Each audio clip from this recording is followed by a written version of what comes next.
Hey guys, Thetcglover here. Just thought today that while yesterday I posted the ban list, I quickly just made a quick video just saying what was on the list, and I linked to Shriek. So the only difference between yesterday and now is that they put Mind Crush to free. Not a big deal, but it's an update anyway. You know, everything's relevant really.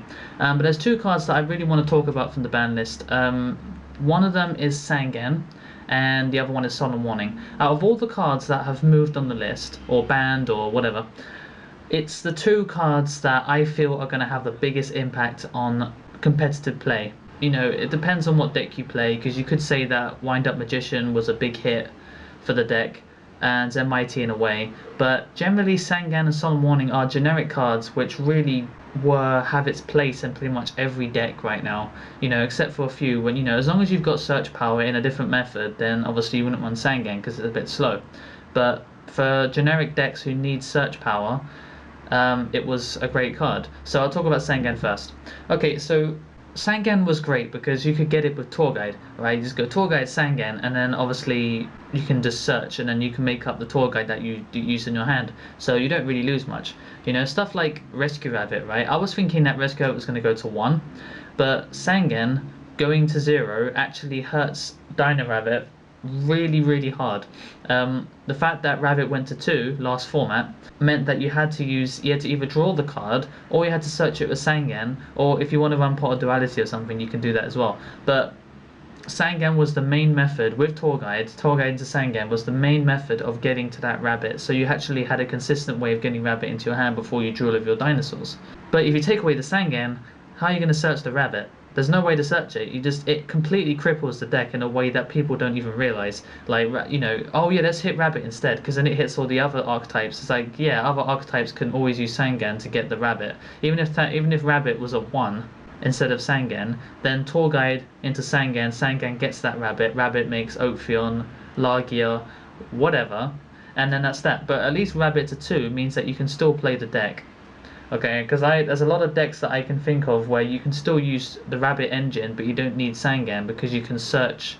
You can use, like, for instance, you can use Beast Warrior Beat, and you can just use stuff like Tanky to search your Beast Warriors, and then you can just wait for the Rabbit to come into your hand while you still have other plays. But with Rescue Rabbit, Dino Rabbit, I mean, if you take away Sangan, you take away the ability to search for rabbit, then the deck pretty much dies. There's not much it can do because you're just going to keep drawing into your normals. You got nothing. There's nothing you can do.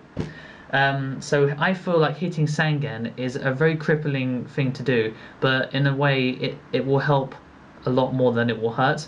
At this point, it was just getting a little bit too generic in what it can search, and it was giving too many decks a helping hand. It's not like Polyduality where it's got loads of restrictions. You know, Sangan, it's like you attack my Sangan, I get a card, I get the key piece of my deck that I can use to beat you. You know, that's how it is now. It wasn't like that before because it was, oh yeah, you could search 1500 or under. That didn't really mean much. You'd rather just run Rich the Black Forest. But now that the meta and the game has changed to a point where most monsters that are powerful are synchros, exceeds monsters, and so on, and you just need to use low level monsters and low attack monsters to make those big monsters, so there's no need for Sangan to be around anymore. Okay, so next up is Solemn Warning, and it is the second one out of the two. Solemn Warning, to go into 1. It's a double-edged sword. In my opinion, Solemn Warning was a great card to negate things. Okay, they commit 2 cards on the field to summon an Exceeds monster or a synchro.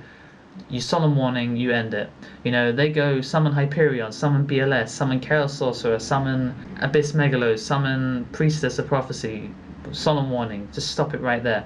Of course, Bottom Trap Pole does the same thing, but that's the thing. Solemn Warning to 1 means that you won't see it around much often, and it does do a lot of good things against decks that just want to reborn a small card. You know, Solemn Warning can stop, like, for instance, they reborn a rabbit, a Wind Up Rabbit, and then with the intention of getting Wind Up Factory's effect off so that they can do some searches. Solemn Warning can stop that right in its tracks, but Bottomless Trap Hole can't do anything, and it's just going to sit there. And so that means, and generally, Solemn Warning is a lot more versatile. But the main thing that I feel about Solemn Warning going to 1 is that cards like Forbidden Lance and Forbidden Dress and Shrink, and all those cards that can get around Bottomless Trap Hole, cards that can get around compulsory, cards that can get around the cards that are actually going to be relevant now. Forbidden Lancer, for instance, it can just completely take care of pretty much anything that's going to come at you. I mean, I feel like Evil Swarm, Rabbit, is actually more powerful now that Solemn Warning is at 1. That's because the card that they search with Ophion, that pandemic virus card, the one that lets them stops their Evil Swarm monsters from being destroyed by spell and trap cards, that means they're basically invincible now unless they summon something big. And they can't even do that because Ophion stops them from summoning something big. So my opinion from that, Solemn Warning going to 1, is that if you're thinking of playing a deck next format, wait for April to come around and play Evil Swarm. I am telling you, it's absolutely insane now. I thought, oh yeah, they might have actually tried to do something to the deck, but Solemn Warning to 1 is helping the deck a lot. I don't know, I personally don't like the idea because it was a necessary evil to keep the game in check, but now that they've taken it to 1, it's so much dirt, you can OTK and everything, and there's not much they can do about it. Any card stuff like Stardust Dragon, there is barely anything to stop it now except for the one Solemn Warning or Solemn Judgment. Stardust Dragon is now going to be super popular again, and unless of course they start running compulsory. But yeah, with that being said, I feel that those two cards are the most effective hits on the ban list, and it's going to make such a huge change to the meta in ways that you can't imagine. You won't notice it like theoretically. You won't do Sympherio and you won't think, oh yeah, it's going to make a big difference. You have to literally sit down with people, watch them play the new format, and actually understand how OTKs are going to be now a lot more consistent and are going to be pushing through a lot more. Games are going to finish quicker, unless of course you run tons of trap cards and stuff like that. But that only requires you to search into Sangan, using Sangan to search, and search into the Sangan with Tour Guide, to get that consistency. So basically, if you open up good, and you've got the OTK tools in your hand first turn, then this is the format to OTK the shit out of your opponent. And I'm not joking at all. If you open up bad, there's barely anything you can do. You won't be able to get your Solemn Warning. There's only one of them left, so you can just have to hope to God that you draw it. So maybe this format will get slower in some ways, but if you slow down, then the OTK decks that get super sacky and have loads of search power, like Prophecy, it's just going to run you over every single door. So that's that. I think this is going to be the Prophecy format. And yeah, so that's it. Thanks for watching, guys, and comment how you feel about those two hits in general. Like this video, share if you do, click the links in the description, and subscribe if you haven't already.